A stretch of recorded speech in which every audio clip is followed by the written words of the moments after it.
உலகத்தில் இன்னொருவரை பார்த்து உரிமையோடு என்னுடைய பையன், இதோ போகிறானே என்னுடைய பையன், இந்த கடை வைத்திருக்கிறாரே உரிமையாளர் என்னுடைய பையன், இந்த மாவட்ட கலெக்டர் இருக்கிறாரே என்னுடைய பையன் என்று சொல்லக்கூடிய உரிமை யாருக்கு இருக்கிறது? பெற்றவங்களுக்கு இருக்கு. பெற்றோர்களுக்கு அடுத்து வேறு யாருக்குமே இல்லை.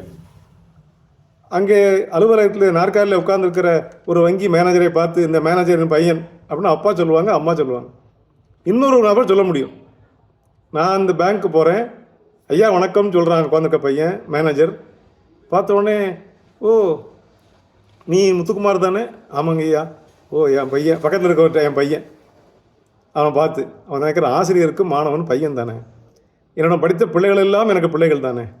அந்த உரிமையோடு நாம் சொல்லலாம், என் பையன் மாவட்ட கலெக்டராக இருக்கான், என் பையன் நீதிபதியாக இருக்கிறான், இந்த பேப்பரில் வந்து பாரு என் பையன் என்று நாம் இந்த பெருமைப்பட்டுக்கிற பாருங்க. இந்த பெருமைப்பட்டுக்கொள்ளக்கூடிய தகுதி ஆசிரியருக்கு மட்டும்தான் இருக்கிறது.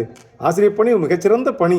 மீண்டும் மீண்டும் அதை ஏன் சொல்கிறோம்னா, இன்னொருவர் பெற்ற பிள்ளையை பார்த்து என் பிள்ளை என்று பெருமைப்படுறதா?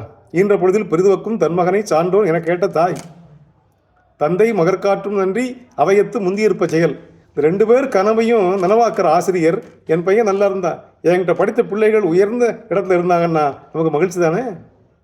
அதே மகிழ்ச்சி நிலை பெற்றவங்க மனநிலையில் ஆசிரியரும் இருக்காங்க. அதே பெருமை ஆசிரியருக்கும் மாணவர்களால் ஏற்படுகிறது.